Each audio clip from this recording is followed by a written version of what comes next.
하나님, 100년 전의 역사만 보더라도 우리는 흑암에 살고 있었고 억압 가운데 있었지만 나라의 독립을 위해 그 오랜 시간 애쓰고 희생하신 분들이 있었음을 기억합니다. 그 누구도 독립을 꿈꾸지 못하고 해방을 소망하지 못했을 때에 기도의 눈물로 소망의 불을 지피고 민족의 미래를 함께 만들어가자고 외친 분들이 있었음을 기억합니다. 그렇게 이 나라에 자유와 해방을 주셨지만 남과 북으로 나뉘어지게 되었고 75년 전 이 땅의 6.25 한국 전쟁으로 인해 형제 간 동족 간에 수많은 피를 흘렸습니다.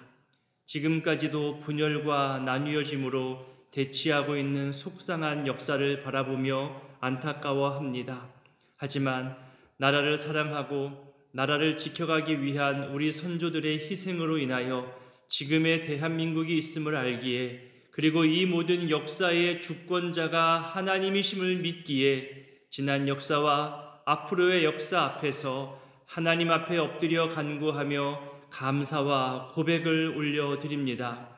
오늘 현충일을 보내며 나라를 위해 목숨 바치고 기꺼이 희생한 수많은 생명들을 추모할 텐데, 우리 역시 하나님 나라를 위하여 자기 목숨과 생명과 물질과 모든 것을 내어드린 믿음의 선조들을 기억하며 이 나라 이 민족에게 다시금 선교 부흥과 하나됨의 역사를 꿈꾸게 하여 주옵소서. 분열과 갈등을 넘어서는 새로운 역사를 믿음의 눈으로 볼 수 있도록 주의 은혜와 긍휼을 이 땅 가운데 부어주시기를 소원합니다.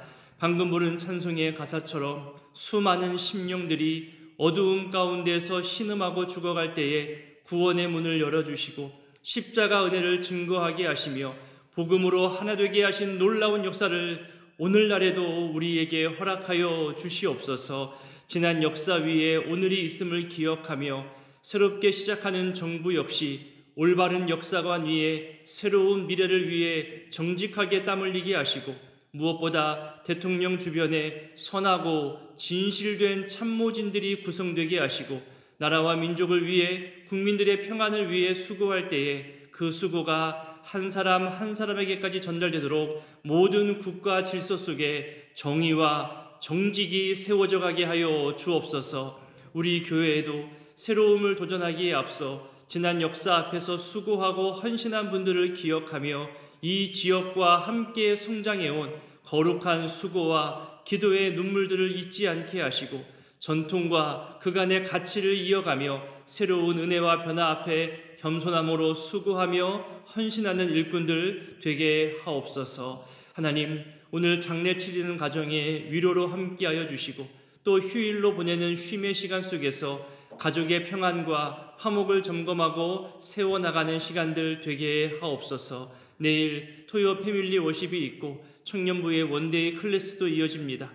또한 매일매일의 전도와 기도의 발걸음들이 계속될 텐데, 이 모든 만남과 사역 가운데 하나님 주시는 힘과 능력으로 감당하게 하시고 감사와 기쁨이 더욱더 많아져 가게 하여 주시옵소서. 오늘과 내일 또 주일을 준비하는 그 세심한 손길들에게도 함께 하시어서 하나님 앞에서 섬기고 헌신하고 봉사할 때마다 하나님의 헤아리심과 갚아주심 또한 경험하게 하여 주시옵소서. 새벽에 나아올 때마다 기도 제목을 가지고 나오며 또 하나님 앞에 올려드릴 것을 한 글자 한 글자 적어가며 하나님 앞에 예물로 올려드립니다. 작정하고 기도하는 모든 소망의 간구들 주님 받아주시고 들어주시고 친히 응답하여 주시옵소서. 이제 말씀 앞으로 나아갑니다. 성령님께서 함께하여 주시기를 소원하옵고 예수님의 이름으로 기도드립니다.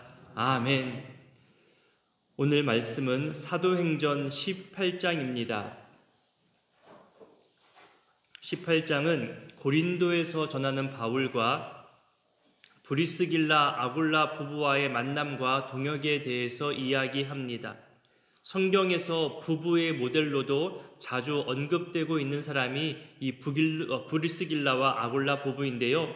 오늘 본문을 통해서 이들이 어떤 사람인지도 조금 알 수 있게 됩니다.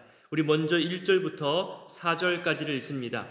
그 후에 바울이 아덴을 떠나 고린도에 이르러 아굴라라 하는 본도에서 난 유대인 한 사람을 만나니 글라우디오가 모든 유대인을 명하여 로마에서 떠나라 한 고로 그가 그 아내 브리스길라와 함께 이달리아로부터 새로 온지라.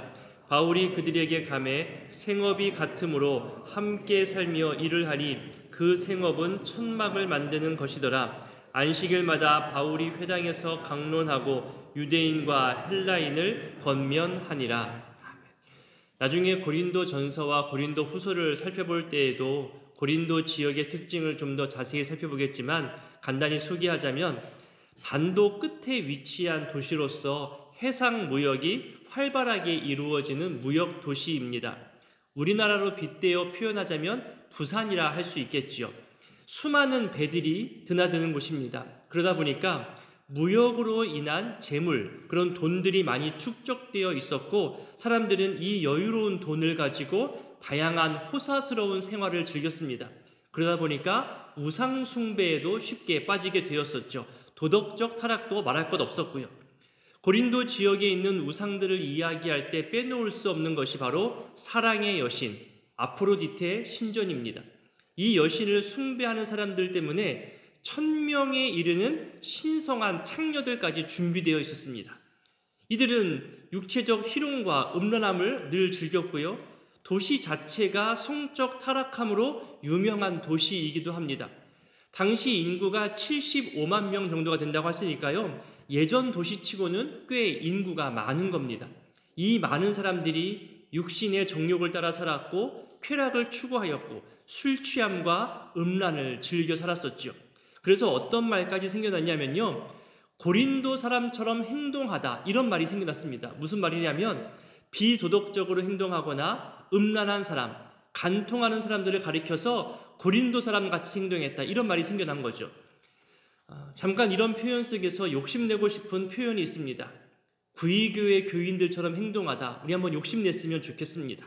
신앙의 모범, 예배의 삶, 봉사와 구제와 선교와 교회 내의 따뜻함을 이야기할 때마다 구이교회처럼 그렇게 우리 교회가 우리 안에서 또 교회 밖에서 인정받으며 또 이 지역사회와 함께 성장하는 그런 교회의 미래가 되기를 소원해 봅니다. 무엇보다도 사람들 앞에서도 중요하지만 하나님 앞에서 코람데오 하나님 앞에서 진실함과 신실함으로 신앙생활을 해나가는 우리 교회의 모습 되기를 소원합니다. 이 고린도 지역은 복음이 전 세계로 뻗어나가고 전파되기 위해서 반드시 복음이 먼저 전해져야 하는 도시였습니다. 그래야 여러 곳으로 뻗쳐나가기 쉬웠거든요. 그래서인지 바울은 이곳에서 약 1년 6개월 정도 머물면서 다른 지역에 비해서 더욱더 복음 전파에 힘썼음을 발견할 수 있습니다. 이 고린도에서 바울은 아굴라와 그 아내 브리스길라 부부를 만나게 되죠.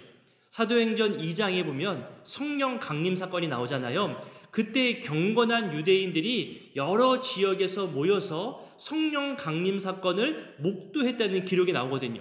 그때 사람들의 출신 지역을 언급하는 구절들이 몇 구절 나오는데요. 그때 본도 지역에서 온 유대인들이 언급됩니다. 여기 2절에서 보니까 아굴라가 본도 출신임을 말하고 있잖아요. 그러니까 성령 강림을 목격한 본도 출신 유대인들이 다시 자신이 살던 지역에 돌아가서 복음을 더욱더 강하게 증거했을 겁니다. 그때 아굴라도 이 복음에 대해서 들었을 가능성이 크다는 거죠.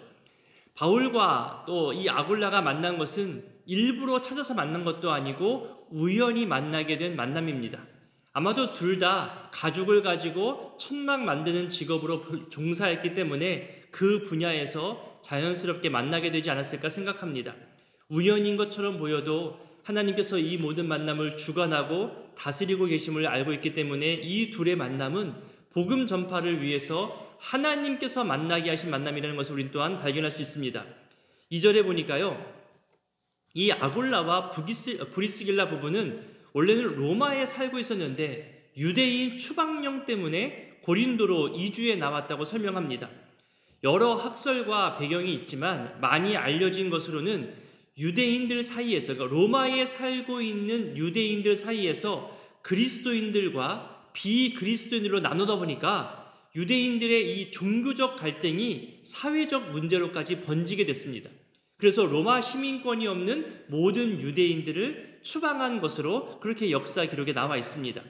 이때 유대인으로서 예수를 주로 영접한 그리스도인 중에 아굴라가 있었던 거죠. 이 부부가 있었습니다. 아굴라는 본도 출신 유대인이고 브리스길라는 정확한 표현은 없지만 기록에 보니까 로마 귀족 가문과 연관된 집안으로 보여집니다. 그러다 보니까 어느 정도의 재정이 있었고 인맥이 있었죠. 그 재정과 인맥을 이용해서 천막 제조와 가죽을 만드는 일에 유리한 입장을 가졌을 겁니다. 브리스길라는 이 귀족 가문과 연관되어 있었기 때문에 로마 시민권을 가졌을 것이지만 남편과 함께 신앙의 자유를 위해 함께 로마를 떠나 나왔을 것으로 추정합니다. 여기저기 이런 지점과도 같은 운영을 하기도 했었을 텐데 아마도 이 큰 무역도시 고린도에도 이 지점이 있었을 것이라 여겨지고 로마로부터 추방당했을 때에 이리로 온 것으로 보여집니다.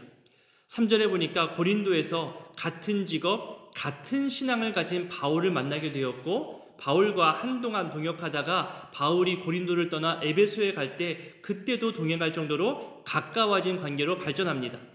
하나님께서 이들 부부의 기업을 지켜주시고 크게 성장시키시고 풍요롭게 해주셔서 바울을 돕고 또 바울의 선교의 일을 감당할 때에 큰 도움 주도록 이들을 사용하신 것으로 우리는 이해하고 있습니다. 우리도 교회 안에서 같은 신앙, 같은 가치관을 가진 사람들이 더 자주 만나고 더 쉽게 모이는 것을 보게 됩니다. 그것을 나쁘게만 볼 수 있는 건 아니잖아요. 심지어 직업도 같은 종류라면 더 자주 만나서 삶의 이야기를 나누는 것이 쉬워집니다. 운전을 업으로 하는 사람들이 있잖아요. 요리와 식당에서 일하는 사람들이 있어요. 월급을 받는 사람, 월급을 주는 사람, 비슷한 취미를 가진 사람, 다양한 모습들이 우리 가운데 있습니다. 때로는 정반대의 모습에 매력을 느끼기도 하고요. 또 같은 직업, 같은 취미로 매력을 느껴서 또 관계를 이어가는 분들도 있을 겁니다.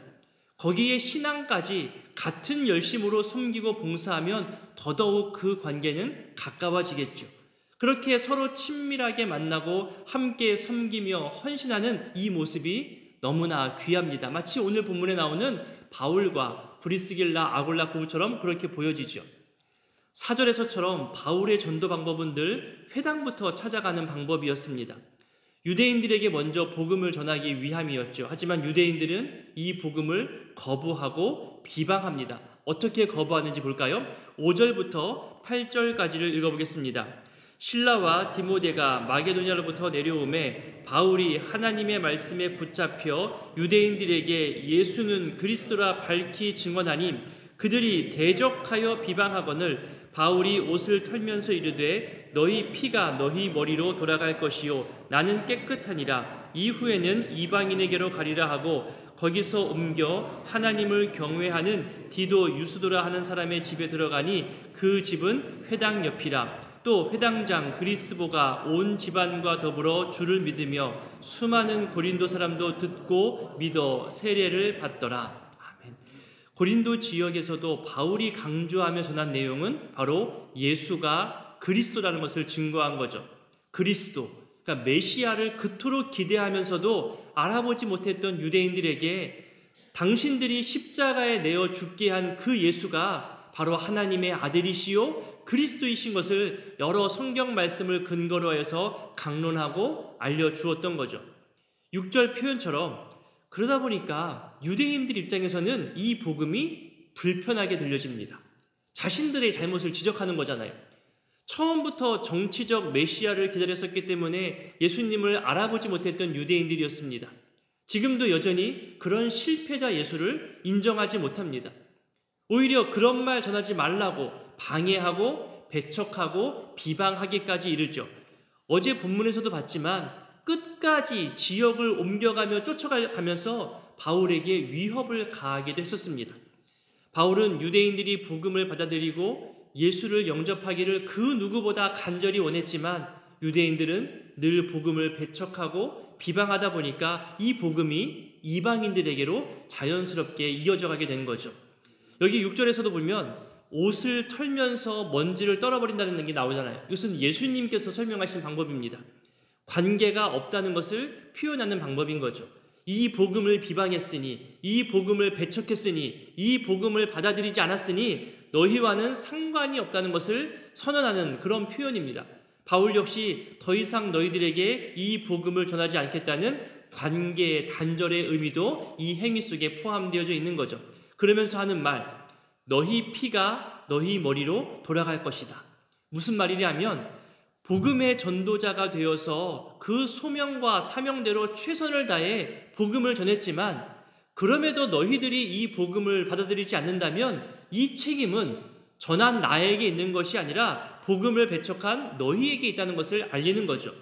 분명히 하나님의 심판 앞에서 우리 모두가 서게 될 텐데 이 책임이 복음을 거부한 너희들에게 있다는 것을 지금 선언하고 있다는 겁니다. 가끔 속상한 표현을 들을 때가 있습니다.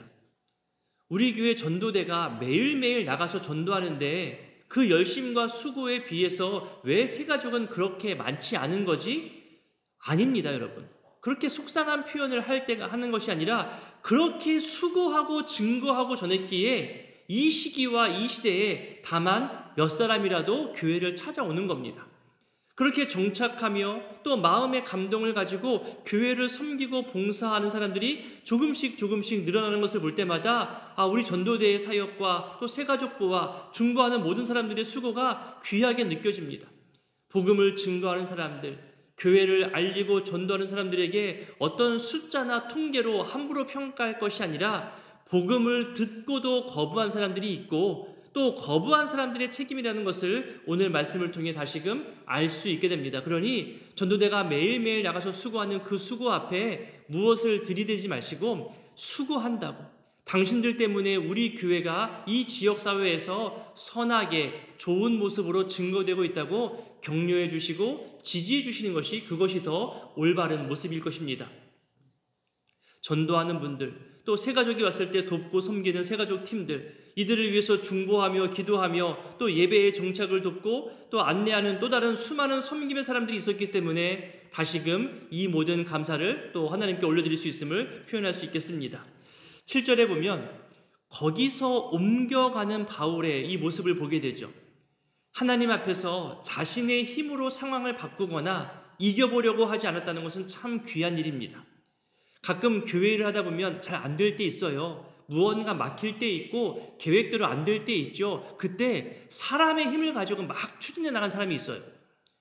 인간적인 시도보다 하나님께 맡기고 이 상황에 순종하며 되어지는 상황 가운데 최선을 다하되 그 결과 앞에서 수용적인 태도를 보이는 것은 참 중요합니다. 말처럼 쉬운 것이 아니거든요. 같은 민족인 유대인들이 복음을 받아들이지 않은 것에 대해서 바울이 왜 안타까움이 없겠어요? 속상했을 겁니다. 로마서에도 보면요, 유대인들이 복음을 받아들이지 않는 것에 대해서 바울이 너무나 속상해하고 있음을 여러 구절을 통해서 확인할 수 있거든요. 그럼에도 이 배척하는 유대인들 앞에서 이 현실을 바울은 수용합니다. 우리가 찬양하고 고백하듯이 하나님의 주권을 인정하고 주님보다 앞서지 않겠다는 이 바울의 절제, 바울의 순종도 우리는 좋은 모습으로 도전할 수 있겠습니다. 그리고 이 모습은 오늘 우리가 고집 피우고 있고 또 붙잡고 살아가며 싸우고 비방하는 모습 속에서 좋은 도전의 모습으로 또 발견할 수 있는 모습이 되기도 합니다. 바울이 옮겨간 곳을 볼까요? 하나님을 경외하는 사람의 집으로 옮겨가는데 그 장소가 바로 회당 옆이라고 말하고 있습니다. 회당에서 유대인들이 비방하고 대적하여서 거기서 나와서 간 곳이 회당 바로 옆이라는 거예요. 이 말은 여전히 하나님을 섬기러 회당을 찾아오는 사람들을 향한 바울의 마음이 컸다는 것을 의미하는 것이고요. 또 이 유수도라는 사람이 자기 집을 예배 처소로 내어놓았다는 것을 말하는 겁니다. 어쩌면 고린도 교회가 이곳이 아니었을까 그렇게 학자들이 말할 정도입니다. 자기 집을 내어드려서 교회의 시작이 되게 한 것은 수많은 교회 역사 가운데 쉽게 찾아볼 수 있지요. 여러분, 우리 교회 역사를 보셨나요? 우리 교회 연혁 제일 첫 줄이 가정에서, 댁 내에서 예배로 시작했다는 것을 우리는 볼 수 있습니다. 제가 직전에 섬겼던 교회도 워낙 큰 대형교로 알려졌지만 그 처음은 아파트 자기 집을 예배 처소로 내어놓고 시작한 것에서 그 교회 역사가 시작되었거든요. 처음부터 교회 건물을 짓고 시작하는 그런 교회도 있겠지만 대부분의 교회들은 가정집에서 그 헌신과 희생과 내어드림으로 그렇게 놀랍게 부흥하고 성장했다는 것을 우리는 대부분의 교회 역사 속에서 발견할 수 있습니다. 똑같은 모습은 아니어도 자기 것을 내어놓고 헌신하는 모든 자들에게 교회를 부흥시키시고 풍요롭게 하신 그 하나님의 손길이 그 모든 삶 가운데 헤아리시고 갚아주시기를 기도하게 됩니다. 그 증거가 8절에 나오잖아요. 유대 사회에서 회당장은 꽤 영향력 있는 사람입니다. 근데 그런 회당장이 자기 온 가족과 함께 예수를 주로 믿으며 고린도 교회가 성장하게 되죠. 동시에 유대인들은 더욱더 반박하게 되겠죠. 비방됐을 것입니다. 회당장을 향해서 손가락질했을 것이고 회당장을 전도한 바울을 향해 더욱더 위협도 가했을 겁니다. 그때 주님이 직접 말씀해 주십니다. 우리 9절과 10절을 읽어볼까요? 밤에 주께서 환상 가운데 바울에게 말씀하시되 두려워하지 말며 침묵하지 말고 말하라. 내가 너와 함께 있음에 어떤 사람도 너를 대적하여 해롭게 할 자가 없을 것이니 이는 이 성중에 내 백성이 많음이라 하시더라. 얼마나 위로가 될까요? 얼마나 큰 힘이 될까요? 두려워하지 말아라. 계속해서 복음을 증거해라. 너를 해하려는 자가 많이 있지만 내가 너와 함께하겠다. 내가 너를 지켜주겠다. 해롭게 하지 못하겠다.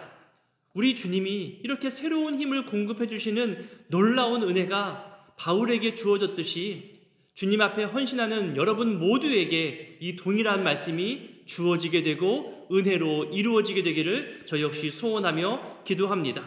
그렇게 주님 공급하시는 힘과 복음 전파의 사명으로 11절에 보니까 1년 6개월을 머물면서 말씀을 가르치며 힘있게 전도했음을 말해줍니다. 이제 이후로도 다양한 사건들이 나옵니다. 23절부터 바울의 3차 전도 여행이 나오고요. 그 이후로도 또 나오는데 다 볼 수는 없고 이 시간 하나만 살펴보겠습니다. 아굴라와 브리스길라와 관련된 내용인데요. 조금 뒤로 가서 24절부터 26절까지 읽어보겠습니다. 알렉산드리아에서 난 아볼로라 하는 유대인이 에베소에 이르니 이 사람은 언변이 좋고 성경에 능통한 자라. 그가 일찍이 주의 도를 배워 열심으로 예수에 관한 것을 자세히 말하며 가르치나 요한의 세례만 알따름이라. 그가 회당에서 담대히 말하기 시작하거늘 브리스길라와 아굴라가 듣고 데려다가 하나님의 도를 더 정확하게 풀어 이르더라. 여기서 아볼로를 소개하죠. 언변이 좋고 성경에 능통한 자입니다. 하지만 예수에 대해서는 잘 알지 못하고 세례 요한까지만 알았던 거죠. 그가 전하는 이 복음의 말을 들었지만 정확한 복음이 아니잖아요. 예수가 빠졌으니. 그래서 바울과 동역했던 이 브리스길라와 아굴라 부부가 복음에 대해서 예수에 대해서 더 정확하게 풀어서 알려줍니다. 그것을 수용했어요. 내가 많이 배웠다고, 내가 설교를 잘한다고 의시되지 않았고 오히려 예수님에 대해서 더 정확히 안 것에 대해서 감사함으로 여기고 이후 아볼로가 더 크게 쓰임받는다는 것을 보게 됩니다. 고린도 교회에서 바울파, 게바파, 아볼로파 이렇게 나온 것처럼 아볼로가 리더십으로 세워지는 것을 보죠. 예수께서 그리스도이심을 더욱더 힘있게 증거하고 전파하는 아볼로의 영향력을 보게 됩니다. 오늘의 이 말씀들을 기억하며 여러분 이렇게 기도했으면 좋겠습니다. 바울과 그리고 브리스길라, 아굴라 부부가 만난 것은요, 각자 자기가 있었던 곳을 떠났을 때 만났잖아요. 이것이 참 좋은 의미와 도전이 돼요. 강제로 떠나게 되었습니다. 내가 고집하던 곳, 내가 유익이 있다 여겼던 곳, 내 방법과 경험이 통하던 곳, 때로는 하나님께서 그것을 강제로 떠나게 하십니다. 안주하고 편안하면 오히려 하나님을 멀리할 수 있잖아요. 어려운 곳으로, 힘든 곳으로 강제적으로 내 고집을 떠나게 하고 내 경험을 벗어나게 하는 하나님의 인도하심 앞에는 새로운 만남과 새로운 은혜의 때가 있습니다. 두려워하지 마시고 자칫 익숙함이 주는 게으름에서 떠나 새로운 만남에 대해 마음 열어주시고 또 받아주시기를 우리 이 시간 기도했으면 좋겠습니다. 특히 새 가족들을 환대해 주시고 잘 정착할 수 있도록 우리가 조금 더 수고해야 함을 같이 기도했으면 좋겠습니다. 또 이 시간 새롭게 시작하는 정부도 선한 만남들, 진실한 조력자들이 만나서 상호간 서로 일하게 되기를, 그 수고가 진실되게 잘 표현되기를 우리 나라를 위해서도 기도해 주셨으면 좋겠습니다. 주님께서 말씀하시잖아요. 두려워하지 말아라. 함께 하시겠다는 오늘의 말씀이 우리들에게도 들려지게 되고 새로운 힘과 은혜를 누리게 되기를 기도했으면 좋겠습니다. 주일을 준비하는 손길, 내일 토요 패밀리 워십을 위해서도 이 시간 함께 기도해 주시기를 부탁드립니다. 주기도문으로 기도하겠습니다. 하늘에 계신 우리 아버지, 아버지의 이름을 거룩하게 하시며 아버지의 나라가 오게 하시며 아버지의 뜻이 하늘에서와 같이 땅에서도 이루어지게 하소서.